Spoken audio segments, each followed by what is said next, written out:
Welcome to my AP United States Government and Politics review video for Unit 5.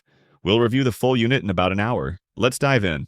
Unit 5 of AP United States Government and Politics is titled Political Participation. In this unit, you'll learn how citizens, political parties, interest groups, and the media all work together to shape elections, influence government decisions, and affect who holds power in American politics. In this first lesson, we will explore voting rights and models of voting behavior. First, we will look at how key constitutional amendments increased access to voting in the United States. Then we'll explore the different ways political scientists explain voter behavior. Okay, let's pause there for a second.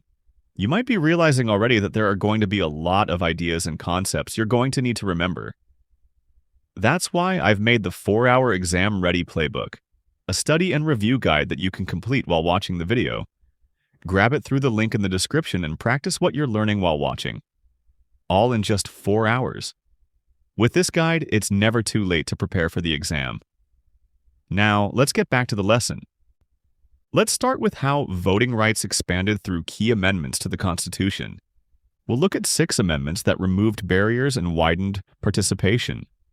The 14th Amendment, the 15th Amendment, the 17th Amendment, the 19th Amendment, the 24th Amendment, and the 26th Amendment. The 14th Amendment was passed after the Civil War and gave citizenship to everyone born or naturalized in the United States, including formerly enslaved people.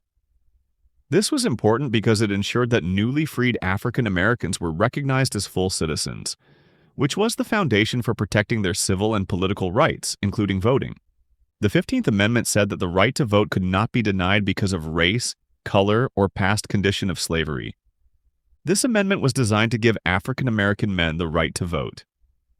However, in practice, many southern states still blocked black voters through poll taxes, which we'll discuss more when we get to the 24th Amendment. Literacy tests that whites often didn't have to take, and outright intimidation, showing that legal change didn't always lead to immediate access. The 17th Amendment changed how U.S. senators were chosen. Before this amendment, senators were selected by state legislatures, which often led to corruption and a lack of accountability. With direct election by the people, citizens gained more control over who represented them in the Senate, making the government more democratic. The 19th Amendment gave women the right to vote, ending nearly a century of organized struggle by the women's suffrage movement. It dramatically increased the size of the voting population and helped shift the national conversation toward issues affecting women and families. The 24th Amendment banned poll taxes in federal elections. Poll taxes were fees that voters had to pay to cast a ballot, and they were mostly used in southern states to keep poor people, especially African Americans, from voting. By banning these taxes, the amendment removed a key barrier to fair political participation. The 26th Amendment lowered the voting age from 21 to 18. This change happened during the Vietnam War, when many young Americans argued that if they were old enough to be drafted and fight in war, they should also be allowed to vote. The amendment expanded the electorate and helped give younger citizens a stronger political voice. Okay, let's move on to the different models that explain why people vote the way they do. To make sense of how voters make decisions, we'll look at 4 key models that describe different patterns of voter thinking: rational choice voting, retrospective voting, prospective voting, and straight ticket voting. Rational choice voting happens when people make a decision based on what is best for them personally. They weigh the pros and cons of each candidate or policy and vote for the option they believe will most benefit their lives. Retrospective voting is when people decide how to vote by looking at what has happened in the past. Voters ask themselves whether they are better off than they were a few years ago. If they think the current leaders have done a good job, they vote to keep them. If not, they may vote for the other party or a different candidate to bring change. Prospective voting is about looking ahead rather than looking behind. Voters listen to campaign promises more than they consider how a leader performed in the past. Even if someone gave them something great, like a tax cut, the voter still asks, "Well, what are you going to give me next?" Straight ticket voting is when a voter selects candidates from the same political party across the entire ballot. For example, a straight ticket Democratic voter would vote for all the Democratic candidates listed for president, senator, and governor on the voting ticket. simply because they're standing as Democrats. People who vote this way often have strong party loyalty or believe that one party consistently represents their values better than the other. Okay, that brings us to the end of our lesson on voting rights and models of voting behavior. On the screen now are the key terms from this lesson. I've added them all to the flashcard set and glossary of terms, which you can grab through the link in the description. If you're following along with the study guide and free response question mastery playbook, check your answers for this section using the answer key before moving on. And when you're ready, we'll dive right into topic 5.2. In this lesson, we'll explore two factors that influence the result of elections: whether someone shows up to vote, and once they show up, who they choose to vote for. Let's start with voter turnout, which refers to the percentage of eligible voters who end up casting a vote in an election. To understand why some people vote and others don't, we'll examine 5 key factors that shape voter participation: structural barriers, political efficacy, demographics, state election rules, and the type of election. You may be tested on any of these 5 issues in the exam. Structural barriers are obstacles in the voting process that make it harder for people to cast a ballot. These can include long lines at polling places, limited voting hours, or not enough polling locations in certain neighborhoods. Other barriers might be more hidden, like not being able to get time off work to vote or a lack of transportation. These issues can discourage people from voting, especially if the process feels confusing or difficult. Political efficacy is the belief that your vote matters and can make a difference. If someone feels like their voice doesn't count, or that politicians don't listen to people like them, they're less likely to vote. On the other hand, people who believe their vote has an impact are more likely to take part in elections. Demographics also play a role in turnout. Demographics refers to population factors like age, income, education, and race. All of these factors can influence whether someone is likely to vote. For example, older people tend to vote more often than younger people. People with higher incomes are also more likely to show up at the polls. State election rules can either make voting easier or harder, depending on where someone lives. Some states allow early voting, voting by mail, or same-day registration. Others have strong election security laws that make voting harder, such as voter ID rules or fewer options for voting outside of Election Day. These variations in state rules affect how convenient it is for citizens to vote and help explain turnout differences across the country. Election type also affects how many people show up to vote. Presidential elections draw more attention, more media coverage, and higher turnout. On the other hand, midterm elections, which occur halfway through a president's 4-year term and involve votes for congressional representatives, but not a president, usually see lower participation because many voters aren't as engaged or don't feel the stakes are as high if the president isn't on the ballot. Okay, let's move on to the reasons why voters choose one candidate or party over another. To understand what guides voter decision-making, we'll look at 4 major influences that you need to know for this AP Government and Politics course: party and ideology, candidate appeal, political issues, and identity-related factors. Party identification and ideology often guide how people vote. Many voters stick with a political party they've supported for years, often because that party's values align with their own. Some voters focus more on ideology, like preferring smaller government or stronger social programs, and support whichever party reflects that view. Candidate appeal refers to how voters feel about a specific person running for office. They might focus on personality, experience, or leadership ability. Political issues can be a deciding factor when voters care strongly about a particular topic. When a person's vote is based on just one issue, they're called a single-issue voter. For example, one person might vote based primarily on a candidate's position on healthcare, while someone else might primarily be concerned about lower taxes. Identity factors can also be an indicator of how someone is likely to vote. Identity factors include religion, gender, race, ethnicity, and other parts of someone's background. These factors can influence how people view politics and what issues matter to them.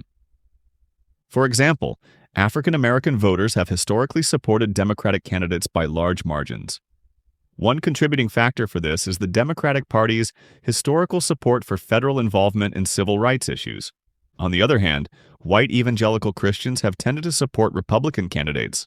One contributing factor for this is that the Republican Party has historically championed abortion restrictions and religious freedom. Okay, that brings us to the end of our lesson on what affects voter turnout and how people make voting decisions. On the screen now are the key terms from this lesson. If you're following along with the study guide and free response question mastery playbook, check your answers for this section using the answer key before moving on. And when you're ready, we'll dive right into topic 5.3. In this lesson, we will explore how political parties help connect the public to the government. First, we will look at an important concept for this course called linkage institutions. Then we'll explore how political parties shape elections and influence the government. Let's start with linkage institutions. Linkage institutions are the ways people communicate with those in power. They connect average citizens to policymakers. The United States is a big country, so every individual person cannot speak directly to Congress or the president. So we rely instead on a few important systems that pass along our preferences. There are 4 major types of linkage institutions that you need to know for this course: political parties, interest groups, elections, and the media. Let's look at each one. The first way we can pass on our preferences to the government is to form, join, or support a political party. Political parties are groups of people with shared ideas about how the government should work. They're formed because we understand that groups of people are more powerful than just individuals alone. Political parties help people get elected, create policy platforms that describe their ideals, and organize lawmakers. Next is interest groups. Interest groups are organizations that focus on specific issues, like the environment, business, or religious freedom. These groups try to influence government decisions by lobbying politicians, which involves meeting with officials and persuading them, running media campaigns, or providing research that supports their views.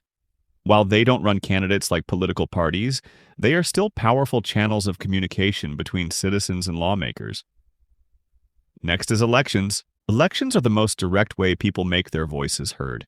When we vote for presidents, senators, and other officials, we are choosing leaders who reflect our opinions and values. Elections give citizens a chance to support or oppose certain policies by choosing candidates who align with their beliefs. Finally, we have the media. The media includes newspapers, television, and digital platforms that report on politics and government. The media helps people stay informed and often shapes public opinion. It can also influence what issues politicians focus on. Okay, for the rest of this lesson, let's zoom in on one important linkage institution: the political party. Political parties don't just exist to get people elected. They also have some key roles behind the scenes to help run the political system. For AP Government and Politics, you need to know about 5 key functions of political parties. These functions include voter mobilization, building party platforms, recruiting candidates, managing campaigns, and organizing leadership in legislatures. Let's look at each of these functions. Voter mobilization means getting people to vote. Parties do this by encouraging citizens to register, attend rallies, and show up on election day. They often target likely supporters and use ads, phone calls, or door-to-door outreach to boost turnout. Party platforms are written statements of a party's beliefs and goals. This helps voters decide which party best matches their views on things like taxes, healthcare, or education. Candidate recruitment is when parties look for people to represent the party and run for office. Parties might choose to recruit highly qualified professionals, well-known business people, respected cultural icons, or inspirational communicators. By recruiting charismatic leaders, parties can increase their chances on election day. Next is campaign management. Political parties often help candidates build strong teams to run their campaigns. The campaign management team needs to raise money, create ads, form a strong campaign strategy, and manage a candidate's schedule. Finally, we have legislative leadership. This refers to how parties organize their representatives once they're elected. In Congress and state legislatures, parties choose a party leader, assign their representatives to committee roles, which we discussed in Unit 2.2, and decide which policies to prioritize. The party leadership team's role is to help turn their policies into laws of the land. So, as you can see, political parties have an important role in organizing like-minded people to get behind a policy platform, and then passing laws once they've managed to get party representatives elected. Okay, that brings us to the end of this lesson on linkage institutions such as political parties. On the screen now are the key terms from this lesson. I've added them all to the flashcard set and glossary of terms, which you can grab through the link in the description. If you're following along with the study guide and free response question mastery playbook, check your answers for this section using the answer key before moving on. And when you're ready, we'll dive right into Topic 5.4. In this lesson, we will explore how the tactics of political parties in the United States have changed over time. Here's what we need to know for AP Government and Politics. First, we need to look at how campaigns have become more centered around individual candidates rather than parties. Second, we need to explore how parties change their messaging to appeal to different voter groups. Third, we need to examine changes in party structures. And fourth, we need to look at how political parties use new technology to appeal to voters. Let's start with candidate-centered campaigns and how they've changed the role of political parties. Candidate-centered campaigns are campaigns where the focus is more on the personality than on the political party they represent. In the past, parties played a major role in choosing who would run for office, but today, candidates often raise their own money, run their own ads, and build personal brands. This shift has weakened the power of political parties and has made elections more about individual people than the parties themselves. Okay, let's move on to how parties adapt their messaging to appeal to different demographic coalitions.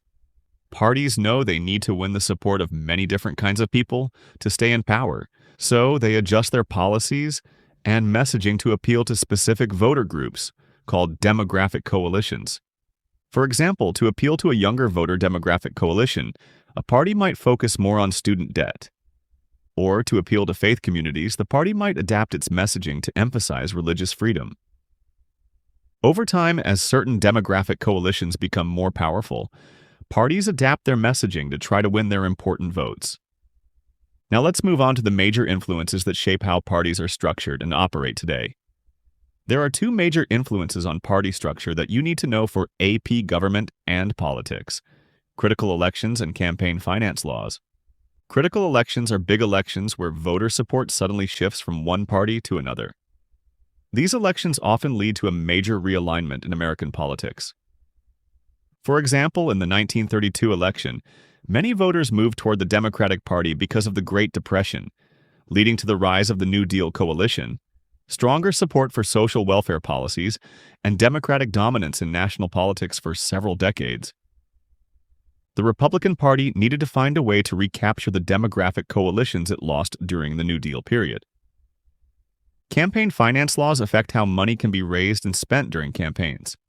One major change in campaign finance laws came from the Supreme Court's Citizens United versus Federal Election Commission decision in 2010, which said that the government cannot limit how much money groups spend to influence elections. This ruling led to the rise of political action committees, which collect donations to support or oppose candidates. Some of these, called super PACs, can now spend unlimited amounts of money, which means candidates often depend more on outside funding than on their political parties. These two phenomena, critical elections and campaign financing from outside the party itself, are events where political parties have fundamentally changed. The first in response to changing desires of the public, and the second in response to the rise of big money in politics. Let's move on to how political parties have adapted to modern technology, and in particular, technology's ability to gather personalized data on voters.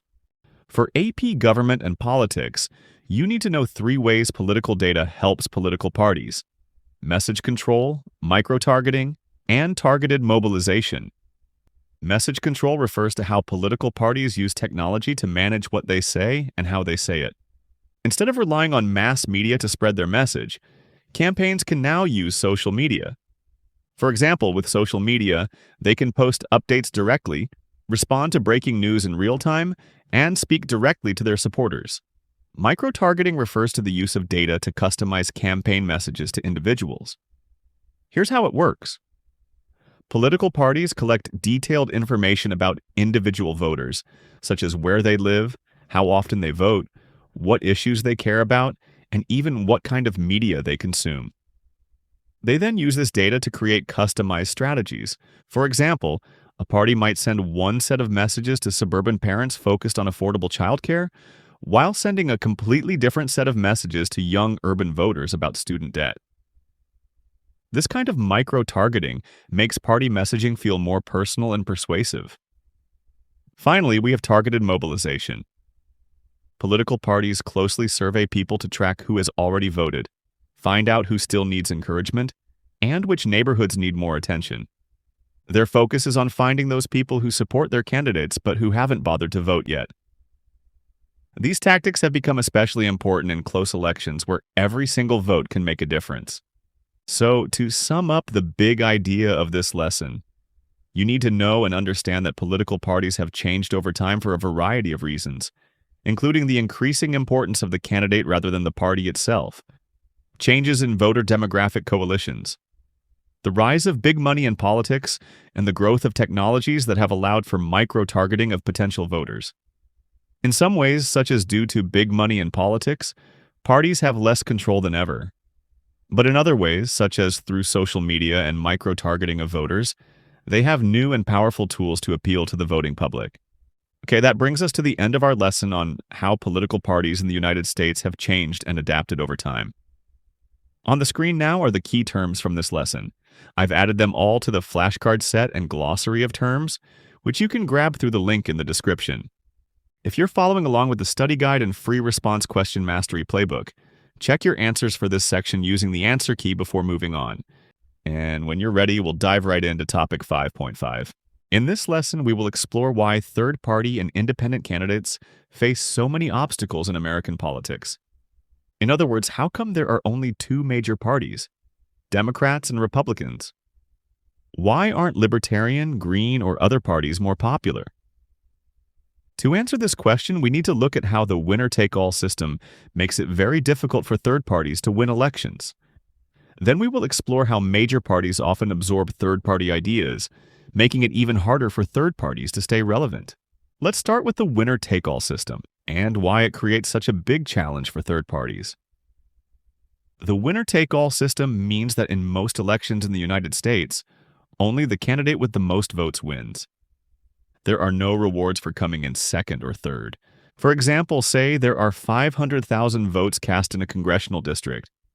Party A gets 200,000 votes, Party B gets 180,000 votes, and Party C gets 120,000 votes.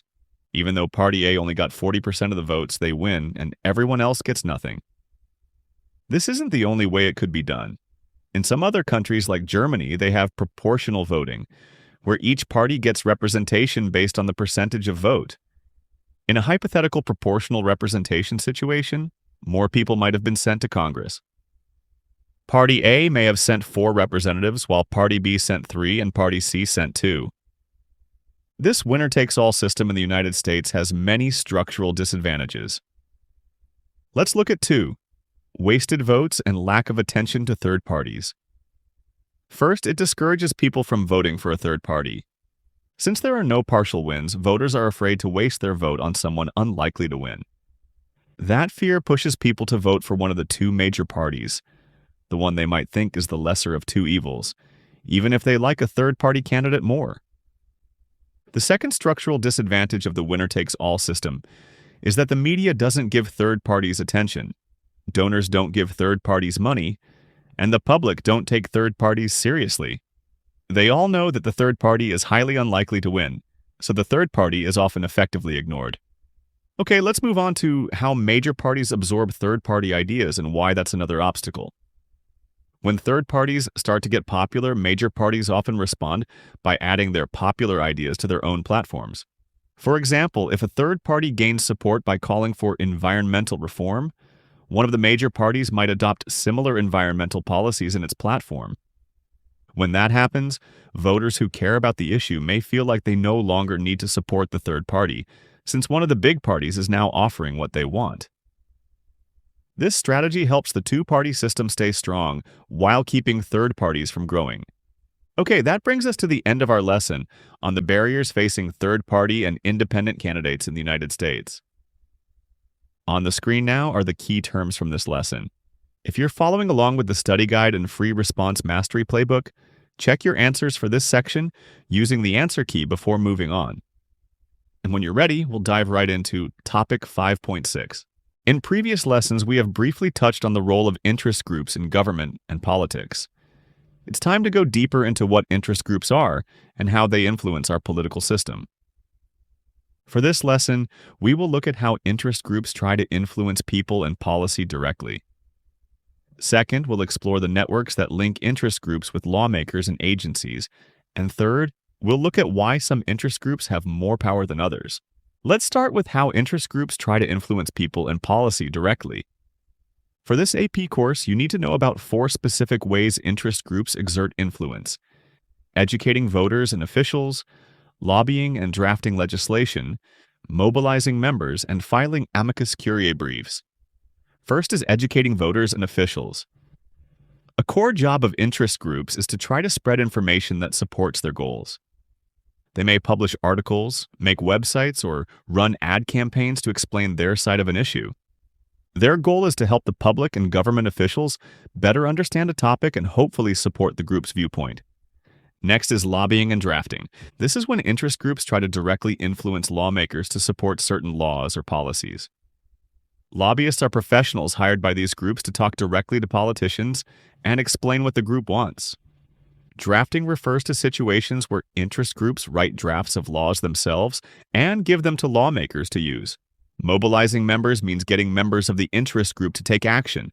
This could include coordinating members so they all contact their representatives at the same time in order to get attention to the cause. They may also mobilize their members to attend protests or cast their vote for a certain candidate in an upcoming election.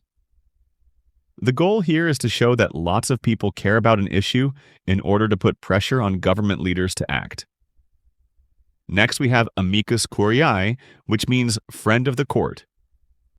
This happens when a person or group not directly involved in a court case sends written advice or information to help the judges make their decision.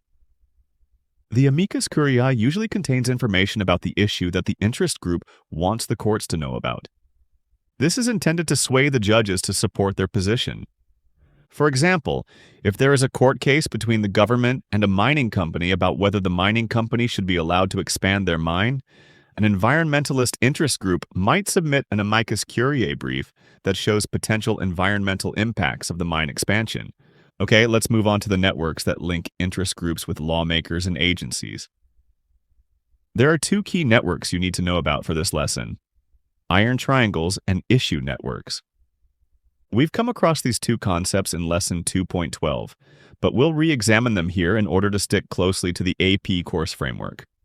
Let's start with iron triangles. Iron triangles are long-lasting, strong connections between 3 groups: a government agency, a congressional committee, and an interest group. These 3 groups often work closely together to develop and promote policies. For example, a farming interest group might work with the Department of Agriculture and a congressional farming committee to keep farm subsidies in place. Issue networks are looser and more flexible. They are groups of people and organizations that care about a specific topic. They can include interest groups, experts, government workers, journalists, and others. Unlike iron triangles, issue networks aren't permanent, and the people involved might change depending on the issue. But they still help interest groups share ideas and influence government actions. Okay, let's move on to why some interest groups have more power than others. Not all interest groups are equally powerful, meaning some groups can have much more influence on policy than others. 3 factors that affect an interest group's power are membership size and resources, insider access, and the problem of free riders. Membership size and resources make a big difference. Some groups, like the American Association of Retired Persons, have millions of members and lots of money. This gives them the ability to run big ad campaigns and hire expensive lobbyists. Smaller groups with fewer members and less money often can't do as much. Insider access is another major factor. Some groups have strong relationships with government leaders and get more meetings or calls returned. This kind of access means they can get their ideas in front of the right people at the right time, which helps them shape policy more directly. One way lobby groups maintain insider access is by hiring former lawmakers after they have retired from Congress. These former lawmakers may be friendly with the current lawmakers and can therefore get their calls returned more easily. Another issue impacting how much influence an interest group has is the problem of free riders. Free riders are people who benefit from the work of an interest group without actually joining or helping the group. For example, if an environmental group helps pass a clean air law, everyone gets cleaner air, even those who didn't support the group. If there are too many free riders who fail to support the interest group, the group may lose influence. To deal with this, many interest groups offer membership benefits, like shopping discounts, magazines, or member-only events that encourage people to join and support the group financially. Okay, that brings us to the end of our first lesson on interest groups. In this lesson, we learned about several ways interest groups influence policy, how they team up with other groups to advance their goals, and increase their power through gaining members and hiring effective lobbyists. On the screen now are the key terms from this lesson. If you're following along with the study guide and free response question mastery playbook, check your answers for this section using the answer key before moving on, and when you're ready, we'll dive right into Topic 5.7. In this lesson, we'll continue our study of groups that can influence policy by exploring some specific types of groups. First, we will look at 3 types of interest groups. Then we'll zoom out to look at other types of actors that influence policymaking. Let's start with the types of groups that try to influence society and government decisions. We'll look at 3 kinds of groups: single-issue groups, ideological and social movements, and protest movements. Single-issue groups are focused on just one main concern. Their strength comes from being laser-focused and consistent. They are usually very organized and highly motivated because their members care deeply about that specific topic. For example, a group might only care about increasing funding for public schools, banning plastic straws, or saving endangered animals. Ideological and social movements are bigger and broader than single-issue groups. They are built around a set of beliefs or values and often want to bring about long-term cultural or political change. The environmental movement, for example, includes many smaller groups, but they all share a belief in protecting the planet. These movements can last for decades and work through protests, campaigns, education, and elections. Their goal is to shift how people think, not just change one law. Protest movements form when people feel frustrated and want fast, visible change. These movements often organize marches, sit-ins, or demonstrations to get the attention of the public and the government. For example, the Black Lives Matter movement brought national attention to issues of police violence through protests in cities across the country. Protest movements can influence public opinion and force leaders to respond, even if the movement isn't connected to a specific political party. This lesson also requires that we look at 4 types of actors that can influence policy. Here, we branch out from just public interest groups and include other types of organizations as well. We'll look at 4 actors: interest groups, professional organizations, the bureaucracy, and the military. As we've seen, interest groups are organizations that work to influence what government does. They may represent specific causes, such as environmentalism, and industries, such as the mining industry. Professional organizations represent people who work in a specific job field, like doctors, lawyers, or teachers. These groups care about rules and laws that affect how their members do their jobs. For example, a national teachers group might advocate for better school funding or new education standards. They use expert knowledge and research to guide policy decisions and sometimes even help write the first drafts of new rules. The bureaucracy includes all the government agencies that carry out the laws Congress passes. You might remember from Lesson 2.12 that we discussed a range of bureaucratic departments such as the Department of Defense and Department of State, as well as agencies within each department such as the Federal Bureau of Investigation and Environmental Protection Agency, along with many others.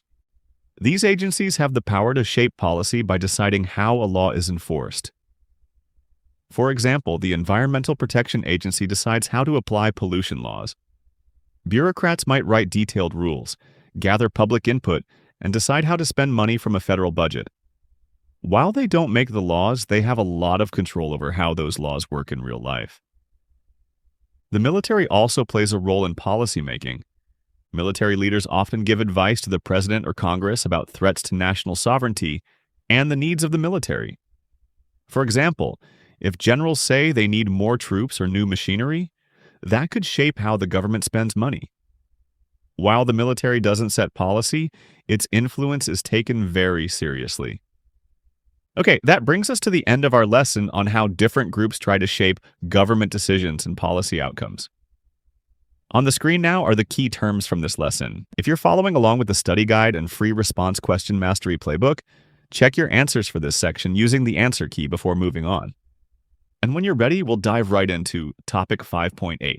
Okay, for the next few lessons, we're moving on from our discussion of groups that influence policy and progressing to a discussion about how we elect our president and congresspeople. In this lesson, we will explore how the United States chooses its president. For this, we need to explore the processes leading up to a presidential election. Then we need to examine how the Electoral College works and why some people want to change it. Let's start with the processes leading up to a presidential election by zooming in on 3 key moments that you need to know for this AP lesson. These are the incumbency advantage, the nomination process, and party conventions. Incumbency advantage is the benefit that a current president has when running for re-election. People already know who they are, they often get more media coverage, and they have an easier time raising money. Our next concept is the nomination process. When a party needs to select a new leader to stand as their presidential candidate, they go through a nomination process. This isn't the vote for president, it's the vote beforehand, where the Democratic and Republican parties choose who they want to be their party nominee. For example, in the 2024 Republican process, we had candidates like Donald Trump, Nikki Haley, and Ron DeSantis all stand for nomination. They were all well-known Republicans who wanted to become the president, but the party could only nominate one of them. The party ended up selecting Donald Trump. To do this, there is a state-by-state selection process involving 2 types of elections, primaries and caucuses. Some states have primary elections. In primary elections, people can vote to say who they want to be the party's candidate. There are 2 types of primaries, open and closed. In an open primary, any voter can participate, even if they don't belong to the party. In a closed primary, only registered party members can vote for their party's candidates. Whether a primary is open or closed varies by state. In other states, they have caucuses instead of primaries. Caucuses are in-person meetings where party members gather in a meeting to vote on candidates. Party members meet in locations like churches and town halls around the state for a detailed discussion and debate. They then vote publicly, often by raising hands or moving to different parts of the room. After all the states have completed their primaries and caucuses and selected their preferred candidate, a party convention is called. Each party holds a national meeting where delegates from each state officially select the presidential candidate. For example, the California delegates may turn up to say their state selected candidate A, while the Florida delegates may turn up and say they selected candidate B. Once all the states vote and they add up the delegate counts, we end up with a party nominee for president. For example, in 2024, Donald Trump ended up getting 2,320 delegates, and Nikki Haley got 97. So, Trump was nominated as the Republican Party candidate. At the end of the convention, the chosen candidate gives a major speech called an acceptance speech that kicks off the next phase of the campaign. This winning nominee proceeds to the general election. So, in the 2024 scenario, Donald Trump proceeded to run against the Democratic candidate, Kamala Harris, for the national vote for president. So, let's look at how the general election works now. The general election is the final vote by people across the country where they choose between the nominated candidates from each party. It usually happens in November. You may think that everyone's vote counts for one vote toward the president, but that's not the case. In fact, people don't directly vote for the president at all. They vote in a complex system called the Electoral College. To explain the Electoral College process, we'll break it down into 4 key ideas: how states allocate votes, the winner-take-all system, the difference between the Electoral College and the popular vote, and the ongoing debate about the system. Let's start with how states allocate votes. You might remember from Lesson 1.5 that during the Constitutional Convention of 1787, delegates from larger and smaller states had to compromise in order to create a system that both sides would accept. The founders agreed to create an indirect system to elect the president. Instead of everybody's vote counting as one vote for their candidate, states were allocated electors who would choose the president. Each state would start with 2 electors, which was selected because that is also how many senators each state got. Then they get additional electors based upon the number of members of the House of Representatives each state had. For example, California starts out with 2 electors because every state has 2 senators. Then they get an extra 52 electors because they have 52 members of the House of Representatives, which is selected by population size. North Dakota also gets 2 electors because every state has 2 senators. They also get 1 more elector because they have 1 member of the House of Representatives, which is selected by population size. In total, California gets 54 electors who can cast a vote for president, and North Dakota gets 3. This system slightly increases the influence of smaller states like North Dakota in presidential elections, since every state, regardless of population, starts off with 2 electoral votes. So when people go to vote for president, they are not directly voting for president. They are casting a vote to tell their state's electors who to vote for. But it doesn't stop there. The Electoral College has another quirk, the winner-takes-all model. The winner-take-all system is used in almost every state. It means that the candidate who gets the most votes in that state wins all of the state's electoral votes, even if they win by just a small amount. For example, Texas has 40 electors. If candidate A gets 51% of the vote in Texas and candidate B gets 49%, they don't split those 40 electors proportionally. Instead, candidate A receives all of the electoral votes from Texas. Because the Electoral College determines the outcome of presidential elections rather than the national popular vote, it is possible for a candidate to win the presidency without receiving the most votes nationwide. For example, in 2016, Hillary Clinton won over 2.5 million more popular votes than Donald Trump. But Donald Trump became president because he received 304 electoral votes, while Hillary Clinton received only 227. Due to this difference between the popular vote and the Electoral College, there is an ongoing debate about whether the system is fair. You need to be able to understand arguments for and against the Electoral College for the exam, so let's list a few. Supporters argue that the Electoral College ensures all regions of the country have a voice in the election. It prevents a few big cities from deciding the outcome, and it is designed to protect small states from being dominated by large states. Critics say it is undemocratic because it doesn't represent the true will of the people, especially when we get a president who the plurality of voters actively voted against. It also holds larger states captive to the preferences of smaller states. Okay, that brings us to the end of our lesson on how the United States elects its president. On the screen now are the key terms from this lesson. I've added them all to the flashcard set and glossary of terms, which you can grab through the link in the description. If you're following along with the study guide, check your answers for this section using the answer key before moving on. And when you're ready, we'll dive right into Topic 5.9. The previous lesson looked at how we elect a president. In this lesson, we will explore how we elect Congress. Congress refers to both the House of Representatives and the Senate. All 435 seats in the House of Representatives are up for election every 2 years, meaning each member of the House of Representatives serves a 2-year term. About 1/3 of the 100 Senate seats come up for re-election every 2 years, and each senator serves a 6-year term. Okay, so let's look at the election processes for Congress. First, we will look at what happens in the lead-up to congressional elections, and then we'll explore how general elections, including both presidential and midterm years, shape congressional results. Let's start with the lead-up to the elections. In this section, we'll explore incumbency advantage and the nomination process.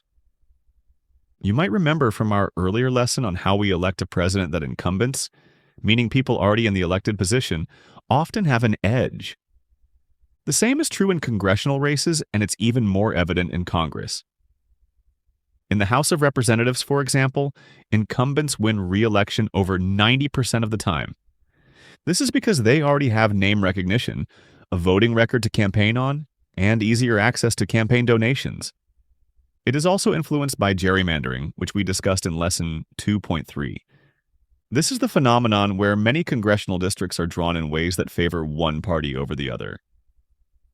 Okay, let's move on to the nomination process, which is the process where the parties select their candidates to stand in the election. As with presidential nomination, parties can choose to use primaries or caucuses to select their nominees. Let's look at the primaries process for Congress. We already talked about open and closed primaries when learning about presidential elections, so we'll keep this short. In an open primary, any registered voter can choose to vote in either party's primary. They don't have to be a member of the party itself. In a closed primary, only voters who are registered with a political party can vote in that party's primary.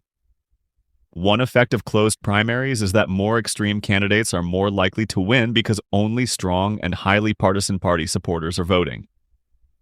In contrast, open primaries can lead to more moderate candidates because independents and swing voters have a say as well. Okay, now let's talk briefly about caucuses. Again, we've already covered this process in our presidential elections lesson, but here's how it applies to Congress. Some states still use caucuses to choose congressional candidates, but they are much less common than primaries. A caucus is a meeting of party members who gather to discuss and vote on who they want to represent their party. It is not a private vote, it's a group decision. Now let's move on to general elections, which are the final stage of the process. General elections decide who actually wins the seat in Congress. These can happen in presidential election years or in midterm years. In presidential election years, which happen every 4 years, the president, all of the House of Representatives, and a third of the Senate are up for election. Midterm years occur 2 years after each presidential election and are called midterms because they occur in the middle of the president's 4-year term. The president is not up for election, but all of the House of Representatives and a third of the Senate are still voted upon. When general elections are held during a presidential year, turnout tends to be higher, and congressional candidates often get a boost, or a hit, based on how popular their party's presidential candidate is. But in midterm elections, the president's party usually loses seats in Congress. This is because voters often use midterms as a way to express their discontent about the president. Since fewer people vote in midterms and those who do tend to be more politically motivated, the results can swing sharply against the party in power. Okay, that brings us to the end of our lesson on congressional elections. On the screen now are the key terms from this lesson. If you're following along with the study guide and free response question mastery playbook, check your answers for this section using the answer key before moving on. And when you're ready, we'll dive right into Topic 5.10. In Lessons 5.10 and 5.11, we'll look at how political campaigns work. For the first lesson, we will explore the features, benefits, and drawbacks of modern campaigns. First, we will look at how campaigns now rely on professional consultants. Then we'll examine how rising campaign costs have increased the need for constant fundraising. Next, we'll explore how long election cycles have become.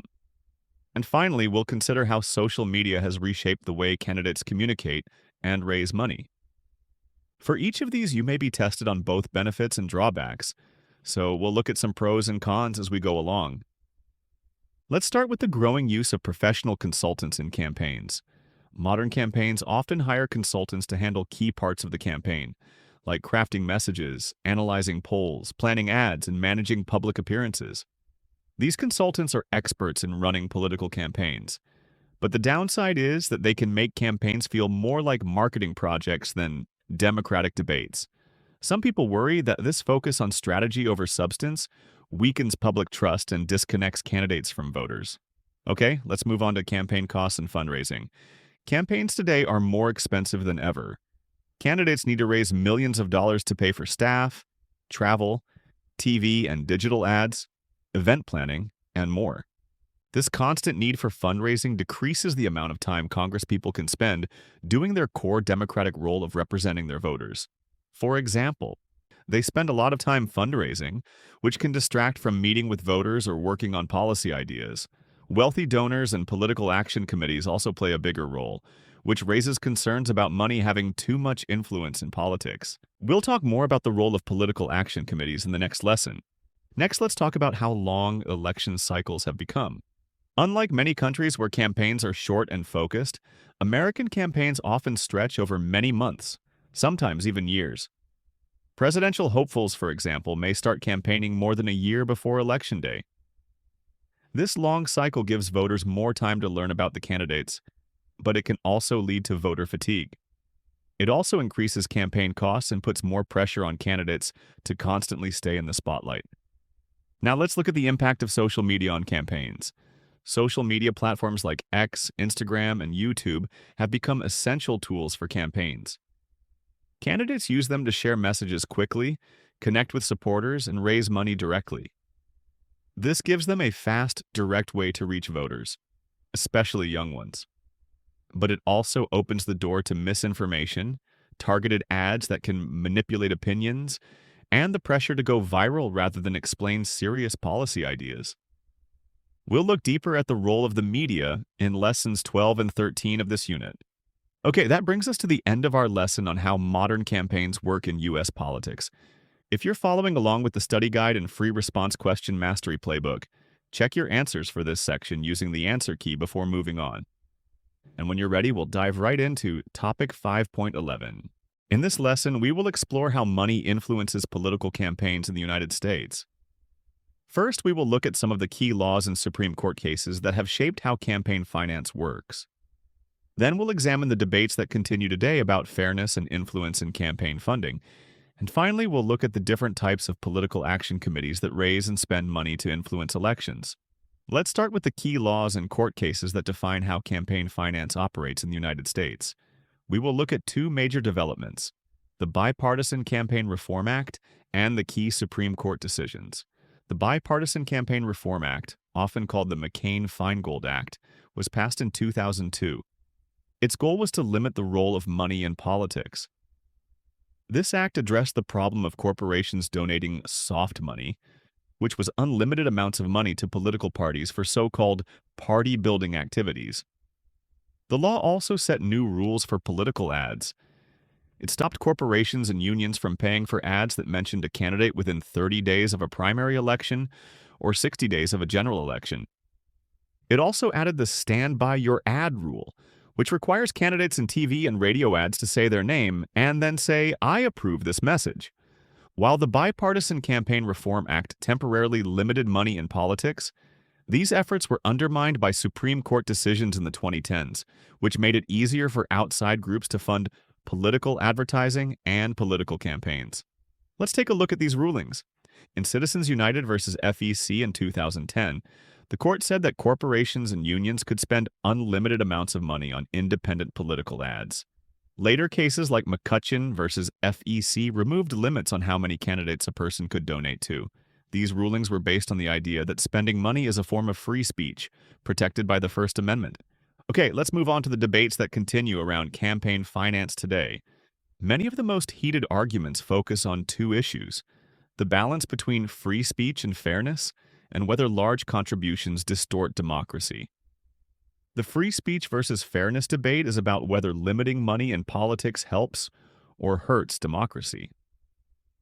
Some people say spending money on ads or political campaigns is a way to express opinions, and any limits are unfair. Others say rich people and big groups have too much power, and limits help give regular voters a fair chance to be heard. The second issue is the influence of contributions and whether they lead to corruption. Critics worry that big donors expect something in return, such as by expecting politicians to pass laws in return for their funding. Supporters argue that donations are a way to support candidates they believe in, and that there's no proof donations directly change votes. Still, many Americans are uncomfortable with how much money flows through politics and wonder whether elected officials truly represent ordinary people. Now let's move on to the different types of political action committees, which are groups that raise and spend money during campaigns. There are two main types we'll look at: traditional political action committees and super PACs. Traditional political action committees are groups that raise money to directly support candidates or parties. Because they donate directly to campaigns, there are strict limits on how much they can give. These political action committees usually represent interest groups, like labor unions or business associations, and continue to follow rules about who can contribute and how much. Super PACs, on the other hand, don't give it directly to candidates. Because their money isn't controlled by candidates or parties, they can spend as much money as they want. However, they are supposed to work independently. That means they can run ads or promote messages, but they're not allowed to coordinate with the campaigns themselves. In reality, the line between coordinating and not coordinating can be unclear, and that's part of the ongoing controversy. Okay, that brings us to the end of our lesson on campaign finance in the United States. On the screen now are the key terms from this lesson. If you're following along with the study guide and free response question mastery playbook, check your answers for this section using the answer key before moving on. And when you're ready, we'll dive right into topic 5.12. In this lesson, we will explore how the media shapes what we know and what we focus on in American politics. First, we will look at how the media sets the agenda and influences what political information we see.